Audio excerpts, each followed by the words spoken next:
Buenas noches, bienvenidos. Clase número 3 del curso número 2, Los secretos del árbol de la vida. Entonces, lo que dijimos que íbamos a ver en esta clase es la relación que hay entre las distintas partes del alma y nuestra vida cotidiana. Es decir, por un lado tenemos todo esto que sí es genial, el reino mineral y los reinos y la creación y todo esto, pero eso ocurrió hace mucho tiempo. La pregunta es, ¿cuál es la relación que hay entre todos estos mundos, entre todos estos niveles, de los cuales la mayoría son planos metafísicos, con la vida diaria? Porque en realidad pareciera ser que, bueno, así es como todo fue creado, pero la vida diaria son acciones, ¿sí? Es lo que hago todos los días. Entonces, y como estamos en el mundo de Malhut, en este mundo físico, bueno, será que todo es Olam Asiá. Y sin embargo, no es así. Y es muy importante entender cómo funcionan las distintas partes del alma respecto a lo que hacemos diariamente. Porque en la clase anterior dijimos que las personas nacen con el nivel de alma de Nefesh, el más básico, el que es el mismo que tienen los animales, y eso sirve para los signos vitales. Entonces, si sirve para los signos vitales, solo con tener Nefesh ya podés estar jugando el juego. Pero si uno no recibe Ruach, hasta cuando empieza a crecer espiritualmente, y si, como dijimos la semana pasada, si la persona no tiene Ruach, no recibe Neshama, porque el Ruach es una vasija en donde entra el nivel de Neshama, con lo cual no tiene iluminación. ¿Sí? Ahora, está todo bien si esto fuera un tema 100% metafísico, por decirlo de alguna forma. Pero resulta que estas partes del alma, o para lo que potencialmente pudieran servir, y es lo que vamos a ver esta noche, si esas partes de alma no están presentes, hay una deficiencia en nuestra capacidad de interactuar no solo con este mundo, sino con todos los mundos. Vamos a ver a qué corresponden los distintos niveles del alma con nuestra actividad diaria. El primer nivel, el nivel de Nefesh, corresponde a las acciones. El nivel de Nefesh se gasta con cada acción. No es posible que un ser humano mueva la mano, haga ninguna acción física, sin que consuma como combustible primordial una parte de su Nefesh. Por eso, cuanto más hace la gente, más desgaste tiene físicamente, y eso produce efectos a largo plazo en el cuerpo. Sin embargo, es importante tener en cuenta este dato. El ser humano es uno de los, si no la única parte de la creación, que conservar energía le hace mal. ¿Sí? A diferencia de los animales, de las plantas, de las máquinas, de todo lo demás, el ser humano, cuanto más energía conserva, peor le hace. ¿Sí? Si es alimento, engorda. Si es amor, cuanto más de ese amor conserva y no lo da, más solo se encuentra la persona. El efecto que tiene en el ser humano es completamente lo opuesto que tiene en todo lo demás de la mecánica, en donde la conservación de energía es primordial a subsistir. Sin embargo, este nivel de alma, de Nefesh, que es el que tiene la mayoría de la gente, sabe que él se gasta con las acciones. Y como es el mismo nivel de alma que tienen los animales, la conciencia que tiene es sobrevivir. Y por ende, en ese querer sobrevivir, quiere conservar energía. Es decir, quiere hacer lo menos posible, y sobre todo lo menos posible por los demás. ¿Sí? Porque si ya se le va a gastar una parte de su energía vital, no de su energía vital, de lo que comió ese día o de lo que durmió, se le está gastando la cuerda, ¿sí? Un ser humano viene con una cantidad de cuerda o con una cantidad de pilas en la parte física, que eso es el nefesh, y las acciones gastan el nefesh. Ahora, depende qué acción hace la persona, recarga energía. ¿Sí? El tipo de acciones, ciertos tipos de acciones, recargan energía, es decir, te dan una especie de créditos extra del nefesh. Ahora, este nivel de nefesh puede afectar el medio tanto como la acción pueda.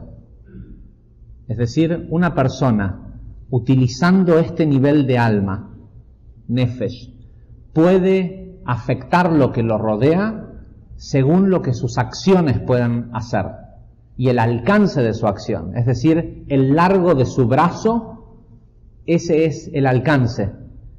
Y si en la punta del brazo tiene, no sé, un arma, entonces el alcance aumentó 200 metros. Pero es solo el alcance, el radio que afecta es el alcance del mundo físico. El siguiente nivel, ruach, ¿sí?, es el habla. La palabra ruach literalmente en hebreo quiere decir viento. Y nosotros hablamos por medio de un instrumento de cuerdas y vientos. Tenemos cuerdas vocales, pero estas cuerdas vocales no se activan sino por el viento de nuestra respiración. Y de hecho está escrito en la Torá, en la Biblia, que Dios creó al hombre, pero el hombre que había creado no vivía.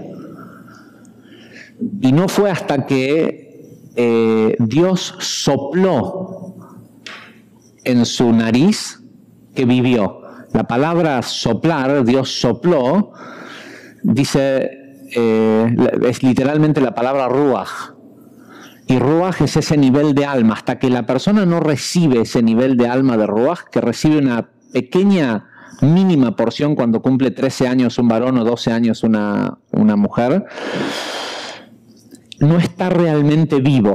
O sea, vive en este mundo, pero no es parte del mundo de los vivos, de la gente que puede hacer por el mundo. Ahora, cada vez que una persona habla, consume el nivel de alma conocido como ruach. Las palabras no significan nada. Que otra persona te escuche no tiene que ver con que sepas repetir un set de palabras, sino y únicamente tiene que ver con que puedas inyectar ruach en esas palabras. Las palabras que la otra gente no escucha, y por eso a veces pasa, es una cosa que es muy común, empezás a estudiar, no sé, Kabbalah o lo que sea, pero empezás a estudiar algo que tenga que ver con espiritualidad, te encanta lo que escuchás y se lo querés ir a contar a otra gente. Hay gente que no puede, o sea, que sale de la clase y dice, uy, me pareció genial, y le preguntas, ¿pero qué dijo el profesor? Y te dicen, bueno, la verdad no me acuerdo exactamente qué dijo, pero estaba muy bueno lo que dijo. Bueno, ¿pero qué dijo? No me acuerdo. Hay gente que no tiene la capacidad de repetirlo, y hay otra gente que está en un peor estado, que es los que sí tienen la memoria suficiente para repetirlo, pero no tienen hecho el trabajo espiritual que conllevan esas palabras. Con lo cual, lo que seguramente va a hacer esa persona es lo que nosotros llamamos quemar a un alumno, a un potencial alumno. Va a ir, a lo mejor el tipo tiene cierto interés, por eso te preguntó, ¿pero qué te enseñan en la clase de Kabbalah? Y resulta que la persona le cuenta todo y le dice todo. Y el otro dice, menos mal, ahora ya sé que la Kabbalah es una estupidez. ¿Sí? ¿Por qué? Porque no le llegó, no escuchó toda una teoría, todo esto, lo otro, escuchó y dijo, es una locura, no tiene ningún sentido. ¿Por qué no tiene ningún sentido? Porque las palabras son solo envases. Las palabras son un envase y un contenedor, y lo que tienen que contener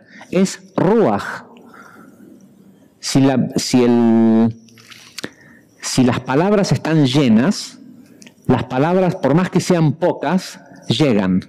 En el estudio de la Kabbalah, muchas veces, acordarse lo que uno aprendió no es necesariamente lo mejor.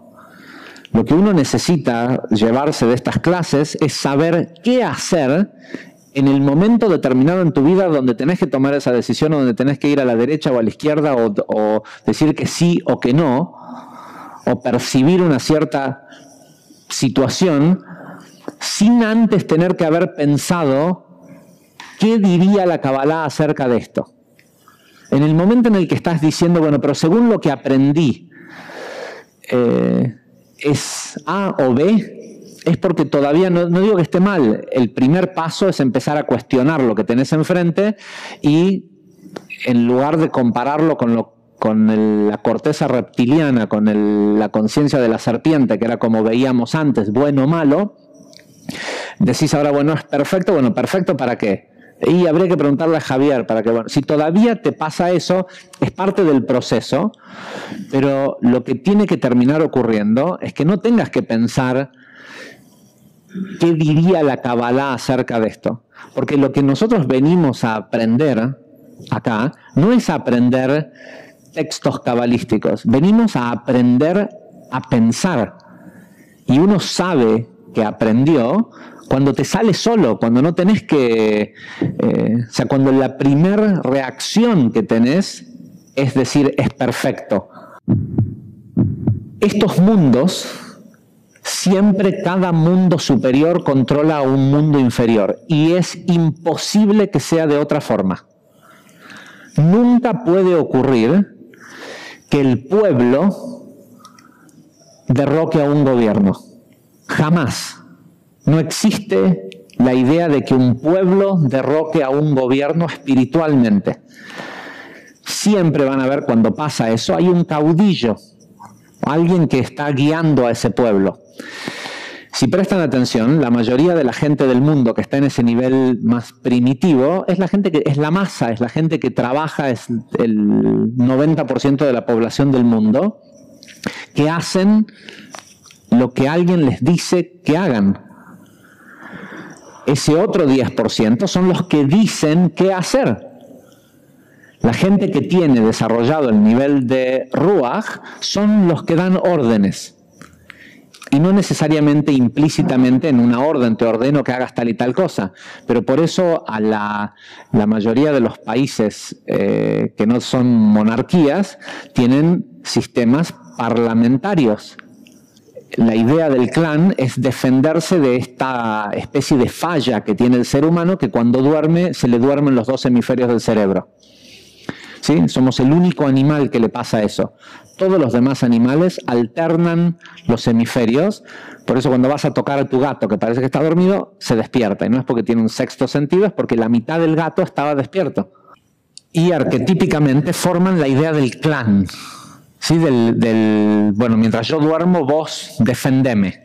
Y bueno, pero ¿y qué tal si todos queremos dormir a la misma hora? Bueno, construyamos juntos una pared. La ciudad amurallada.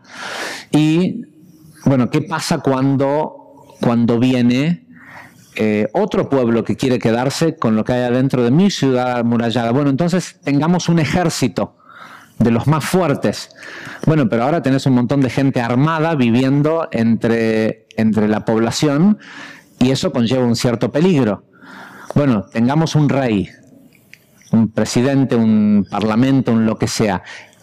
Estas divisiones políticas no son otra cosa más que manifestaciones de los distintos niveles de alma. ¿Sí? Y así se forma la pirámide. Entonces, cada vez que un pueblo supuestamente derroca a un gobierno, a un presidente, es porque ese presidente actual perdió la capacidad de inyectar ruaj en su labia, en lo que le dice al pueblo, y el pueblo ya no le cree. Por cierto, me olvidé de decir en el nivel de Ruach, esa idea bíblica de los profetas y de Ruach HaKodesh, de inspiración divina, La palabra inspiración es la misma palabra en hebreo que viento o que aliento. ¿Sí? La idea de la inspiración divina es parte del mundo de Yetzirah. Cuando vos estás inspirado ¿para qué? Para hacer algo. La inspiración te sirve para ir a, si sos un artista, para ir a pintar, si sos un músico, para sentarte a escribir. Pero la inspiración en sí no es la fuente de la idea. Lo que pasa es que con el trabajo espiritual que hace la persona consigue niveles de alma de Ruach, y esos niveles de alma de Ruach automáticamente se forman en receptáculos o en vasijas para la iluminación. Y lo que entra, ¿sí? El pensamiento que entra, produce inspiración, pero el nivel de la inspiración es la inspiración de ir a hacer, de ir a plasmar, a que termine manifestándose físicamente. Mozart, que escribió estas impresionantes sinfonías, pero no solo Mozart, Beethoven dijo lo mismo. La mayoría de los grandes de la música clásica, nosotros los vemos como los grandes compositores, pero ellos contaron que ellos oían las sinfonías y después las escribían. Y visto desde afuera se veían como si estaban locos, porque en realidad lo que estaban haciendo es que estaban tratando de copiar en el órgano lo que ellos escuchaban. Ahora, ¿de dónde lo escuchaban? ¿Sí? Lo traían grabado en su alma. No, a medida que bajan, cada uno de nosotros tiene un cierto talento para hacer algo. Y ojo, y si no estamos trabajando en eso, en lo que tenemos un cierto talento para hacer, difícilmente puede ser que bajen paquetes de información desde los mundos, desde Atzilut y desde Briah. Porque lo que busca, esto bueno, lo vamos a mencionar en el transcurso de la clase de hoy, lo que buscan estos intelectos es gente capaz de manifestarlo. Entonces, si vos estás trabajando de algo que no es lo que te gusta hacer y que no te da placer, olvídate de que te pase esto, de que un día vas a tener... Es al revés, tenés que empezar a hacer lo que te gusta hacer y después va a venir a través de eso los intelectos para que en eso que estás haciendo seas sumamente exitoso.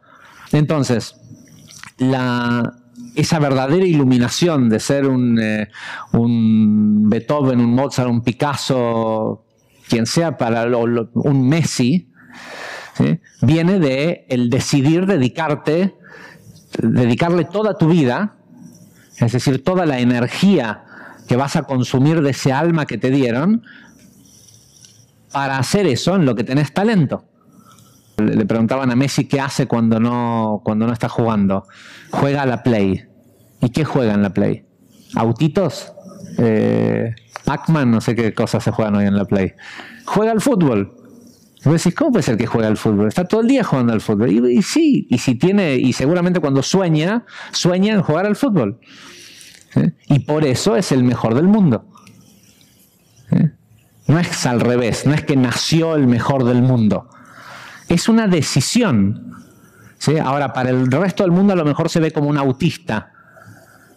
¿Sí? Porque lo han llamado así. Bueno, pero Beethoven, Mozart, Picasso, todos a ellos fueron considerados locos, autistas. O sea, de lo que se trata al final es si sos feliz haciendo lo que... Porque al final todo aquel que te llama de una forma o de otra no vive en tu cuerpo, ni en tu vida, ni en tu mente.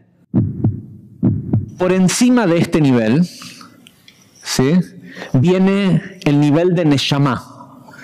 Neshama provee pensamientos profundos. Este descenso de iluminación produce el verdadero propósito del trabajo espiritual, que es el deseo de adhesión con el Creador. En el momento que una persona empieza a recibir intelectos divinos, quiere ser como Dios. ¿Qué quiere decir quiere ser como Dios? No es que se le infla el ego porque estos intelectos divinos son intelectos humildes y generalmente son intelectos que no son fáciles de digerir. A cualquier persona común ante la impresión de estos intelectos, seguramente la primera emoción que les produce es miedo. ¿Sí? Es una mezcla de la alegría de haber podido pensar algo que puede ser grandioso, pero al mismo tiempo la inseguridad o el miedo de saber si vas a ser capaz o no de manifestarlo. Sobre todo, al principio, a Messi se le ocurre en el momento de tirar un tiro libre cómo lo va a hacer, y a lo mejor es de una forma que nunca antes se le había ocurrido. Pero la primera vez que tuvo que patear un tiro libre y le pasó esto de recibir un intelecto, hacerlo de una forma distinta, no es tan simple. La clave del por qué la gente no puede se divide en dos etapas. Una, sienten inseguridad respecto a su capacidad de manifestarlo. ¿Sí?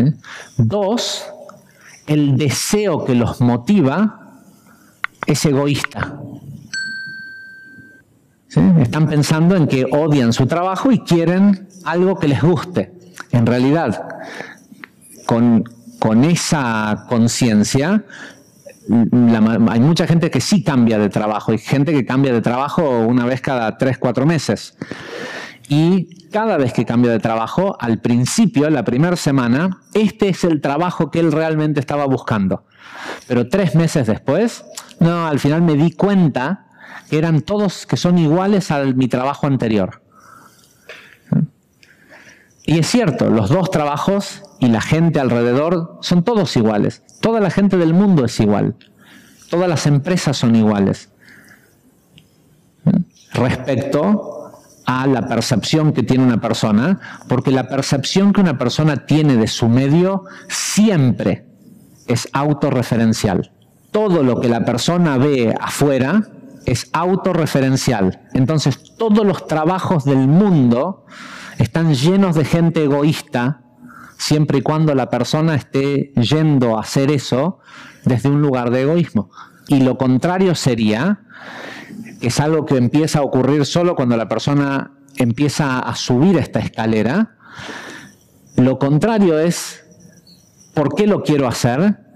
Porque quiero ser como Dios, no como egocéntricamente, sino ahora que siento cómo es ser Dios, ¿sí? Ser un gran jugador de fútbol, sé que puedo ser bueno en esto, la persona quiere más.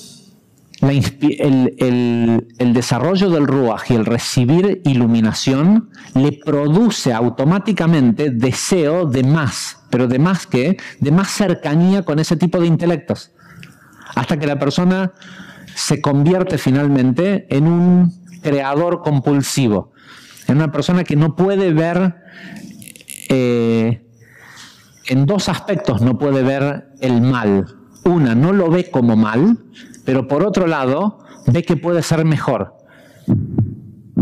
Ahora lo que vamos a ver es cómo funciona todo esto que vimos anteriormente,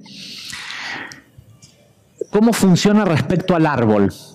Esto es parecido a lo que habíamos visto en la primera clase, donde mostramos un parsuf con todos las sefirot adentro, pero ahora lo estamos viendo todo junto, y es solo para ver esta idea de que Keter corresponde a el todo. Siempre que aparece la posibilidad de precipitar y manifestar una cierta realidad correctora de una realidad anterior, aparece toda junta en un principio. Toda. Eso que sentís cuando te enamorás y te imaginás una vida perfecta con esa persona y ves hijos y la casa y ves toda esa película, no es una ilusión. Eso es cierto. Eso es el todo. Es lo que podés tener si te lo ganás. Ahora viene si estás emocionalmente armado, sólido, para poder manifestarlo físicamente. Y esto depende, lo que uno ve al principio es el todo. Ahora vamos a ver cómo se fragmenta este todo, cómo viaja y dónde es realmente donde entra nuestra interacción. Lo primero que tenemos siempre, y es lo que ya hemos explicado muchas veces, es que de esa idea completa del todo, lo primero que aparece es un flash.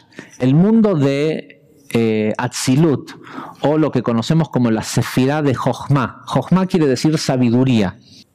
La sabiduría es algo que existe por sí misma. ¿Sí? Es como el árbol en el medio del bosque. Estimamos que está ahí, hasta que no vas al bosque y lo ves y lo podés tocar o te muestran una foto, es una idea, ¿sí? No, bueno, pero alguien ya fue al bosque. No, sí, ya sabemos que alguien fue al bosque y nos contaron que sí, el bosque está lleno de árboles. Hay gente que estuvo en Atzilut, en este lugar de sabiduría, y dice que ahí está lleno de sabiduría. Pero esa sabiduría existe aunque nosotros no entremos en contacto con ella. ¿Sí? No nos necesita a nosotros para existir. Si bien no nos necesita, en el momento que entra en contacto con Binah, cuando ese flash, ¿sí?, que se ve como un todo, entra en contacto con este cerebro fragmentado, que es el hemisferio izquierdo de nuestro cerebro, empieza a tratar de traducir. El mundo, el proceso creativo, es un proceso de traducción. ¿Sí? Crear algo es traducir desde el idioma de lo divino del mundo de Atzilut hacia un idioma físico que es el de este mundo en el que nosotros vivimos. Cuando a la persona no le sale ser creativo, es porque en realidad no escuchó bien, no entendió bien. ¿Sí? El deseo sirve como un medio, el deseo de querer y empezar a tratar de plasmar algo en el papel o de... puede servir, pero lo que uno está buscando, y es importante entender esto, es que descienda desde Jochma más información. Una vez que la información desciende y se juntan los dos hemisferios, el proceso creativo es imparable, por lo menos intelectualmente. No estamos hablando de ir a plasmarlo físicamente, pero intelectualmente el proceso creativo es imparable. ¿Por qué? Porque no necesita porque es infinito. Porque no necesita de medios, no tenés que tener plata en el banco o materiales o cosas para imaginarte. ¿Sí? Imaginarse algo es algo que es gratis, es carísimo igual. ¿Sí? Es carísimo porque consume tu neshama, los pensamientos profundos, lo que ocurre acá arriba, porque el nivel de neshama corresponde a Binah, lo que ocurre aquí arriba es uno de los recursos más caros que hay, porque es de lo que menos tenemos. Entonces, más vale que si estás consumiendo de tu capacidad de tener pensamientos profundos, no sea el vicio. Es decir, que tengas la capacidad y la predisposición de manifestarlo en este mundo. Pensar, aparentemente, es gratis, pero no es tan así. Porque al final, cuando a la persona le pasa que se le acaban las ideas y no sabe qué hacer, es por una razón muy simple. Es porque todas las veces anteriores que pensó, al final no hizo. Cada vez que el tipo se le ocurre una buena idea mientras va a trabajar para hacer un trabajo distinto y no renuncia de su trabajo, cada vez tiene menos chance de que le llegue una buena idea. ¿Sí? Lo que sí es probable que le pase es que le llegue un telegrama de despido o alguna situación mucho más traumática para que después de un periodo fuerte de carencia, de falta, valga la pena hacer lo que vino a hacer.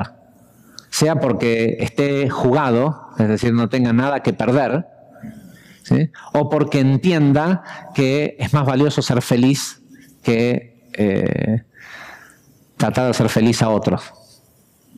¿Sí? Y la clave de realmente ser feliz es tratar de hacer feliz a todos, no a otro. ¿Sí? Hay una diferencia entre hacer en pos de la aprobación de otro que hacer para todos, sin importar quién sea. Entonces, inmediatamente después, el proceso empieza con la iluminación, con la idea. Eso genera la activación del proceso creativo y es automático. ¿Sí? Te pones a pensar, a pensar, a pensar, a pensar. Y si lo podés detener al proceso de pensamiento creativo es porque la idea no viene de Atzilut. ¿Sí? Si la idea no viene de, si no es verdadera sabiduría, no viene de Atzilut. Ahora, Binah es el entendimiento de, literalmente Binah quiere decir entendimiento de esa sabiduría. Y en el momento en que uno empieza a entender esa sabiduría, comienza a convertirse en algo práctico. Y es el equivalente a haber ido al bosque y saber que el árbol realmente está ahí. El primer estadio de la luz, una vez que baja de el mundo de Briah, de Binah, es el primer estadio emocional, que es el amor. Dijimos antes de empezar con esta parte de la clase que los dos lugares en donde falla la gente es una, en el miedo a no ser capaces de manifestarlo correctamente y muchas veces tiene más que ver con miedo a, no es por qué será del mundo si yo no lo puedo manifestar correctamente, mejor que lo haga otro, no, tiene que ver con cómo se van a reír de mí si me embarco toda mi vida en esta empresa y resulta que no funciona. Sí, es una cuestión de ego, ¿no? De cómo el mundo necesita esto, es mejor que lo haga alguien más capaz, ¿no? Entonces, es el miedo a no poder manifestarlo. Y número dos, el deseo egoísta. Uy, ¿cuánta plata voy a ganar si me sale esto? En el momento que la primera vibración o emoción que hubo es ¿cuánto voy a recibir a cambio? Anda a la siguiente idea. Esa idea ya está echada a perder. El proceso de pensamiento creativo, intelectual, siempre tiene que descender primero hacia quién se va a beneficiar. ¿Qué tiene esta idea para dar y para agregar valor al mundo? Si no, lo peor que te puede pasar es que al principio te salga. ¿Sí? Te salga bien y lo puedas manifestar y no sepas que en realidad lo que manifestaste tiene una semilla egoísta, con lo cual va a empezar a atraer egoísmo. ¿Y qué pasa cuando atraes egoísmo a un producto, a un proyecto, a una empresa, a una relación de pareja? El otro quiere más por menos. ¿Sí? Y eso generalmente lleva a una bancarrota, llámese divorcio, enfermedad, lo que sea. La otra parte le gusta el producto, pero lo quiere por menos. ¿Por qué? Porque cuando ve el producto lo que se le despierta es egoísmo. ¿Por qué? ¿Porque el tipo es egoísta? No, porque vos le estás dando el producto de la misma forma que la palabra es un envase para la intención de la persona cuando está hablando. El producto es un envase de la intención de su creador. Podrán decir lo que sea que quieran decir de Steve Jobs, ¿sí? Que era un tirano, que maltrataba a los empleados o lo que sea, pero la intensidad de su deseo de dar un mejor producto es fácilmente reconocible en ver cómo la gente hace colas en los negocios de donde venden. La gente, para un mismo individuo que para su empresa tiene que comprar 4 PCs, las compara, se fija, ve cómo puede hacer para gastar la menor cantidad de dinero posible para comprar una PC para su casa, para su empresa, lo que sea. Pero cuando él se va a comprar una Mac, se fija cuál es la más cara que hay. Tengo gente que conozco que sale la nueva Mac y va y se la compra y es un poquito mejor y es un poquito más linda y esa cosa, y van y gastan $3,000 en una Mac y después pelean con los proveedores por si pagan 350 o 400 dólares por una PC. La utilidad supuestamente es la misma, y de una marca o de un producto quieren recibir la mayor cantidad de prestación por el menor precio posible, y del otro producto, que parece ser exactamente lo mismo, no les importa pagar lo que sea. Lo primero tiene que ser qué podés dar, qué podés agregar en valor. Si no, borrar y esperar otra idea. Ahora, inmediatamente después, sí viene Gevurah, que es el deseo, el verdadero poder. Es poder, pero un poder así majestuoso. El verdadero poder de la acción viene de Gevurah. Es como la fuerza, pero la de un superhéroe, ¿no? Ese es el concepto de Gevurah. Es deseo, ¿sí? Con lo cual puede convertirse en lo máximo del egoísmo, pero por eso viene después de que pensaste en los demás. Ahora, si lograste manifestar una gran cantidad de qué le puedo dar al mundo, ahora está bien que pienses, no solo está bien, es necesario. Porque sin Gevurah no va a haber verdadero poder. La fuerza para ir y hacer viene de lo que vas a recibir a cambio. Porque lo que vas a recibir a cambio llena a tu esencia, a tu verdadera esencia, que es ser la vasija del mundo infinito. Ahora, si entendés que es en este orden y que tiene que haber un balance de los dos, si se te ocurre que querés mucho más, ¿sí? Recibir mucho más de lo que ibas a dar, ¿cuál es la próxima tarea que tenés que hacer? Balancear esos dos. ¿Cómo? Nunca restringiendo el deseo. Nunca. Lo que tenés que hacer ahora es aumentar el dar. Lo que viene después es Tiferet.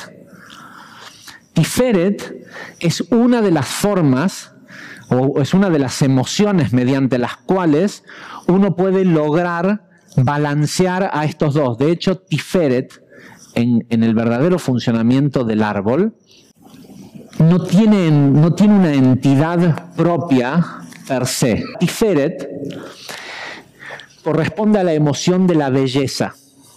De la única forma que uno puede aumentar en la misma proporción lo que va a dar con lo que va a recibir es incrementando belleza. Si uno tiene un producto, es más fácil verlo en un producto, pero es lo mismo en las relaciones de pareja y en todas las situaciones. Si uno tiene un producto que quiere comercializar y ya vio que la gente lo quiere, ¿sí? Ya pensé en el amor y en el dar y sé que mucha gente lo va a querer y se va a beneficiar, y también sé que si eso sucede voy a ganar mucho dinero, y me pongo a pensar, pero me gustaría ganar aún mucho más dinero. Bueno, pero ¿cómo hago para dar más si el producto tiene una cierta utilidad? Sirve para X cosa, ¿sí? Lo que sea que pueda ser, para lo que pueda servir el producto. Una de las formas es agregando belleza al producto. Y uno puede decir, no, bueno, es algo totalmente superficial. Esto no era una clase de espiritualidad, no es... no, la belleza física en este mundo es una indicación de mayor cantidad de energía. El objeto es un envase. Y la belleza que tiene el objeto muestra el deseo del creador en transmitir su energía.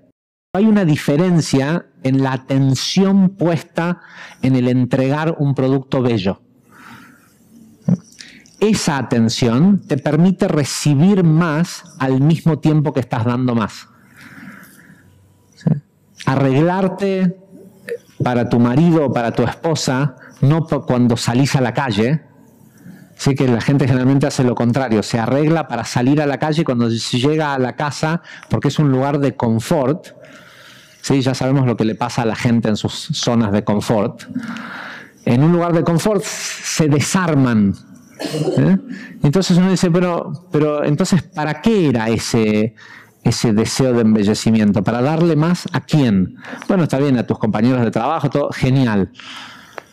Pero después no te sorprendas si en tu vida amorosa, familiar o lo que sea, los efectos que tenés no es lo que quisieras. ¿Sí? Porque esto es lo que le pasa al ser humano, toda energía que conserva se pudre en él.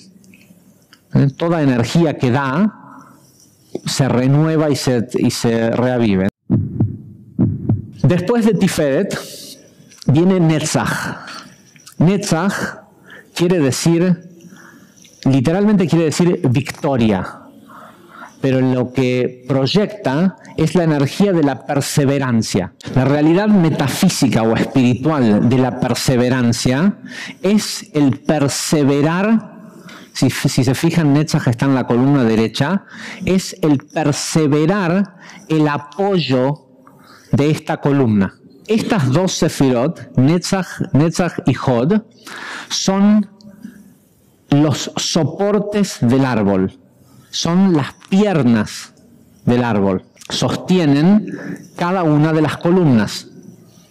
El árbol comienza y termina en el centro, pero tiene, ¿sí?, como una persona. ¿Sí? Nosotros somos vitalmente nuestro tórax, nuestro tronco, pero tenemos piernas y brazos que sirven para equilibrar al torso, al centro de la persona. Lo que sostiene al árbol del lado derecho es la perseverancia, y la perseverancia tiene que estar puesta solo en el lado derecho. No podés perseverar en tu deseo, o perseverar en la belleza, o perseverar en querer ser más creativo. Tenés que perseverar en lo que querés dar.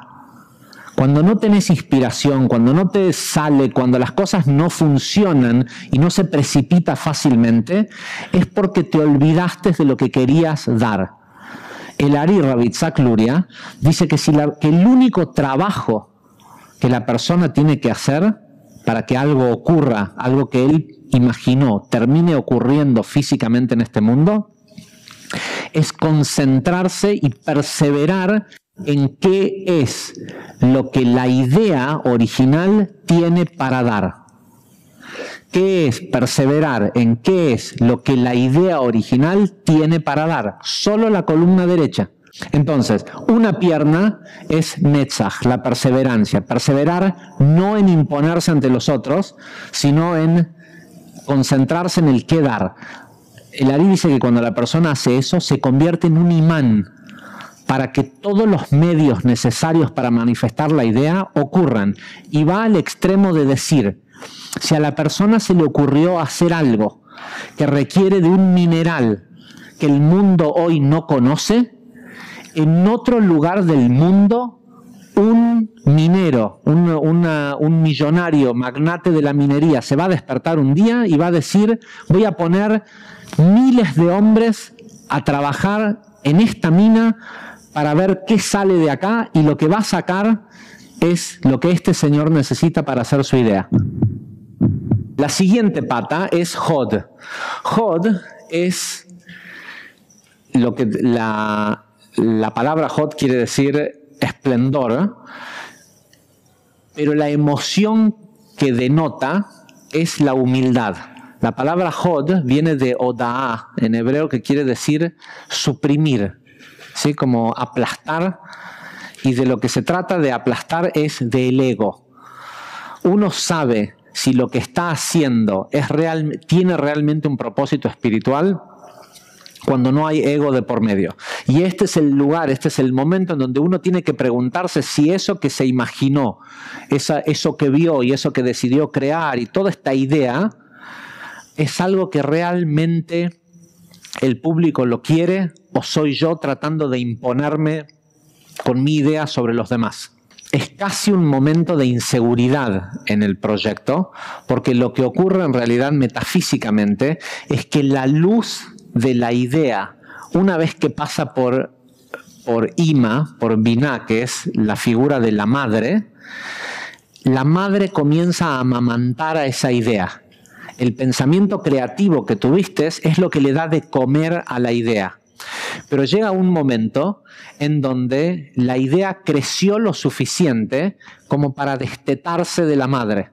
La energía de la idea siempre se acaba acá. Cuando te pasa eso, que sentís que no podés, ¿sí? Es el mejor momento del proyecto. ¿Sí? Ese es el simple hecho de saber que ese es el mejor momento, ya lo empieza a hacer, ya te empieza a permitir salir de esa situación. ¿Por qué es el mejor momento? Por dos razones. Una, porque está a punto de manifestarse. Y otra, porque te están pidiendo que verifiques si es cierto que seguís queriendo dar lo mismo. Las personas inseguras no pueden ser creadores. Uno de los atributos a desarrollar por todos los seres humanos para tener la vida que quieren tener es dejar de recibir opiniones de los demás en cada cosa, o peor aún, salir a buscar opiniones de los demás en cada cosa que hacen. ¿Sí? Si vos tenés una idea y sabés, y es eso lo que querés hacer, si dejás que un montón de gente venga a traer sus ideas, cuando ellos no fueron parte del proceso original de ver verdaderamente la idea, ellos no la vieron a la idea, porque esa idea te bajó a vos. Y tu capacidad de contar la idea nunca es lo suficientemente buena como lo que pudiste visualizar. Por eso es preferible no contar las ideas. Ahora, le pasa a mucha gente que en el proceso deja que otras personas se mezclen, modifiquen, hagan esto, lo otro. Y lo que termina resultando es que esto que están por manifestar aquí en Yesod es distinto a lo que pensaron inicialmente. ¿Para qué se frena la luz en Hod? Por una razón muy simple. Hod tiene el propósito de generar vacío.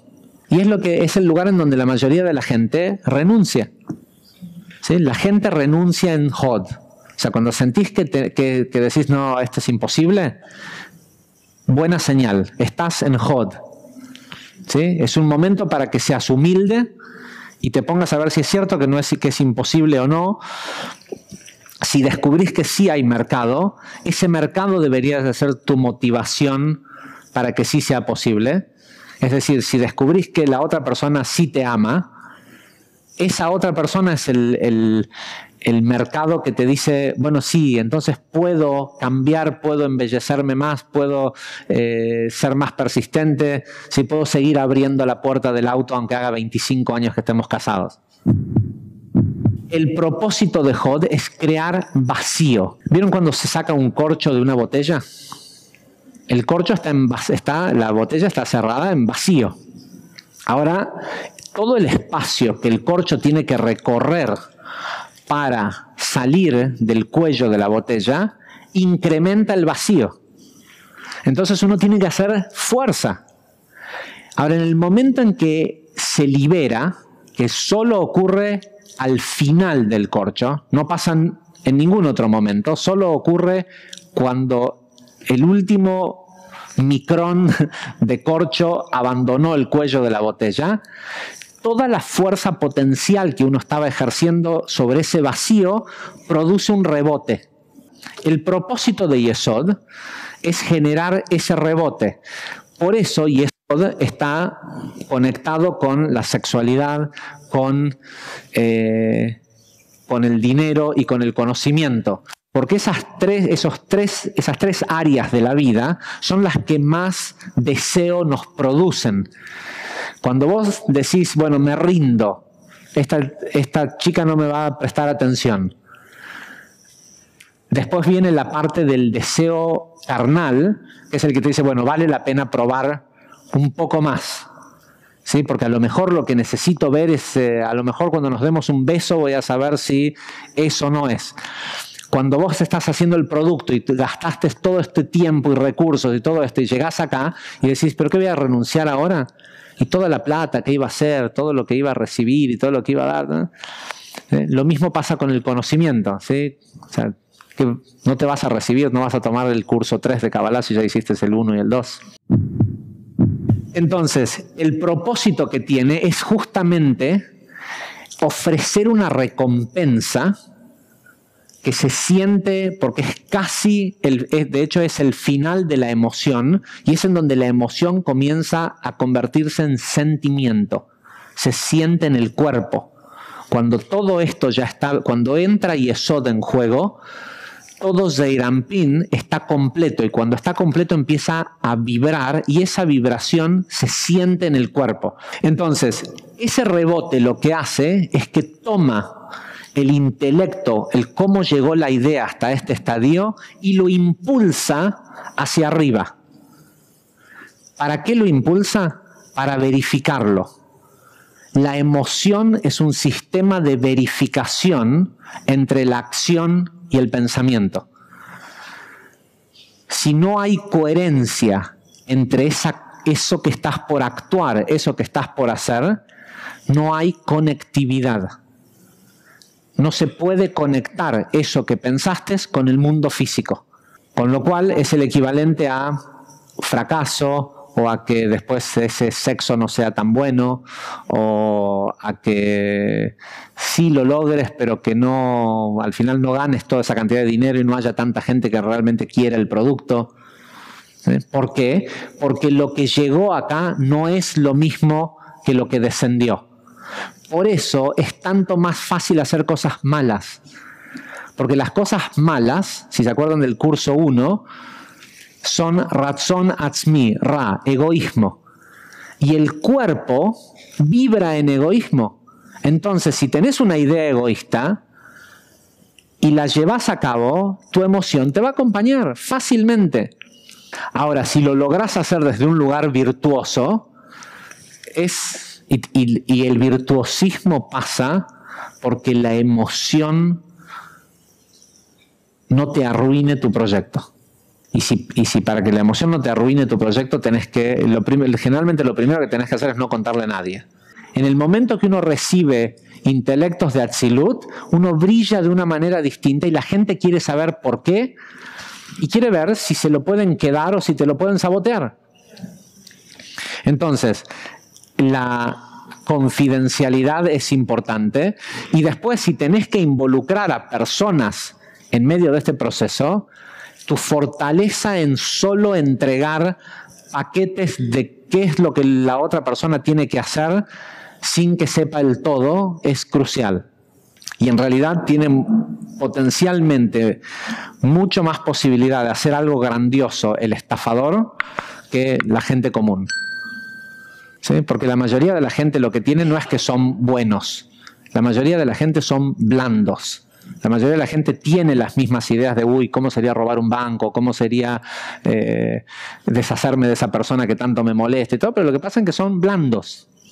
¿Sí? Y esa blandez, el no hacer, o sea, si no lo vas a hacer, no lo pienses.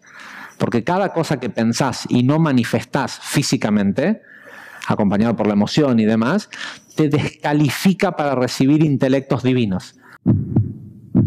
Conociendo esto, si salís a solicitarlos, hay que actuar. ¿Sí? Si hoy te parece que tu situación de pareja, que si tu trabajo, que si tu salud, lo que sea, no es lo que querés, bueno, el sistema es este. Y funciona todas las veces, porque si prestan atención en las áreas de su vida en donde sí tienen éxito, todo esto está presente. Ahora, solo para ilustrar realmente cómo funciona esto, lo que veíamos anteriormente es el orden en cómo tienen que aparecer mentalmente, ¿sí? A qué uno le tiene que dar lugar en qué momento del proyecto. Pero en realidad cómo funciona es que todos los intelectos y Gesed y Geburah, las primeras emociones, el deseo de dar y el deseo de recibir, están pensados para suministrar a Tiferet. Tiferet, ¿quién es? Yo. ¿Quién soy yo? Yo soy Tiferet. La gente cuando habla de sí mismo se toca el centro del pecho. Esto es lo que nosotros somos el centro de la emoción. Y la idea es que todo funcione en términos de Tiferet. Así es en realidad como se ve, según el funcionamiento, prácticamente el árbol. El árbol en realidad se para sobre Netzach y Hod, y la verdad es que Malhut no está debajo de Yesod, sino que está atrás. Después en el curso número 3 vamos a explicar el por qué está atrás. Tiene que ver con que hay momentos cuando las cosas no brillan en la vida, es porque Malhut y Yesod están de espaldas. ¿Sí? Se dan la espalda. La revelación de luz en nuestras vidas, o el generar este proceso de precipitación de intelectos, hace que Malhut, el mundo de Asiá, que es femenina, le guste este masculino que está acá y se dé vuelta a mirarlo. Cuando se miran cara a cara, la emoción con la acción, cuando no están desasociados, tu vida brilla. Por otro lado, estos son los brazos, ¿sí? Y lo que le pasa a la mayoría de la gente, la razón por la cual viven en constantes montañas rusas, es porque la mayoría de la gente, no nosotros a partir de hoy, pero la mayoría de la gente, en lugar de recibir en la emoción la precipitación de estas 5 sefirot superiores, para que se transfieran a las 5 sefirot inferiores, tienen este cuello de botella. El único cuello de botella que debería de tener el árbol es Yesod. Yesod es en realidad un embudo. Es el lugar en donde todos los intelectos, todas las emociones, todo va a parar a Yesod. Es el lugar de la verdadera emoción. ¿Cuál es la emoción? Es la aceleración del fluido. Todo esto es un sistema de mecánica de fluido. La luz del mundo infinito es un fluido que fluye hacia nuestras vidas, hacia nuestro mundo. Y Yesod, el conocimiento, la sexualidad, el dinero, el poder hacer, es un lugar de compresión de fluido. ¿Qué le pasa al fluido cuando se comprime? Disminuye en caudal, pero aumenta la presión. Y esa presión produce vibración, resonancia, lo que nosotros le llamamos vida, ¿sí? Sentirse vivos, es en realidad el paso de la energía por Yesod. Para la mayoría de la gente es el paso hacia la muerte, no hacia la vida plena. ¿Sí? Y eso es lo que le pasa al ser humano. A falta de verdadera presencia de la emoción, porque tiene este embudo acá en el cuello en donde todo se le atora, porque Da'at en realidad de lo que está hecho también tiene 10 sefirot adentro, pero es binario el sistema. Hay 5 estados de Gesed en Da'at y 5 estados de Geburah en Da'at.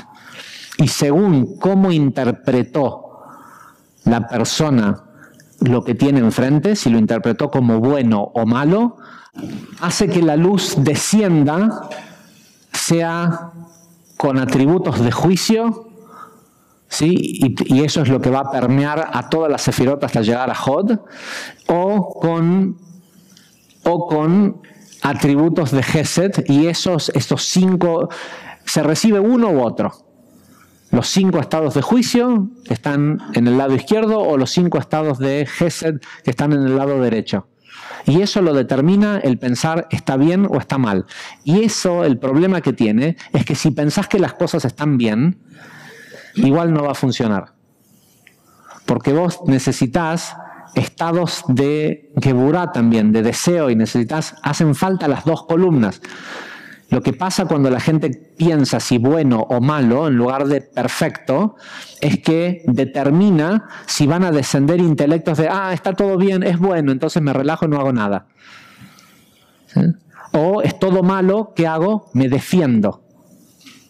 ¿Sí? Si es malo, la conciencia del animal mide bueno o malo por recompensa y castigo. ¿Sí? Si me lo puedo comer, si es bueno, me va a dar un beneficio, es egoísmo. Pienso que es bueno porque me va a dar un beneficio, sigue siendo egoísmo, a pesar de que digo es todo bueno. Y si digo es malo, me tengo que defender de eso.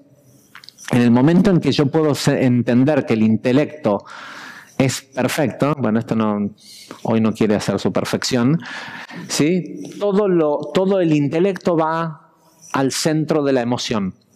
La clase que viene, vamos a ver un sistema de destapacañerías del árbol. Porque muchos de ustedes se van a dar cuenta, van a decir, no, yo sí quiero dar. Y sí tengo deseo. Pero ¿cómo es embellecer lo que yo estoy haciendo? No te vamos a decir cómo embellecer. Si están los otros dos, el tercero debería aparecer, pero puede suceder que esté bloqueado. Y si se desbloquea, comienza a funcionar y comienza a manifestar el trabajo, lo que tiene que manifestar. Y lo que vamos a ver la semana que viene es una herramienta metafísica, casi mágica, para destapar las sefirot emocionales. Gente, hasta la semana que viene. Muchísimas gracias.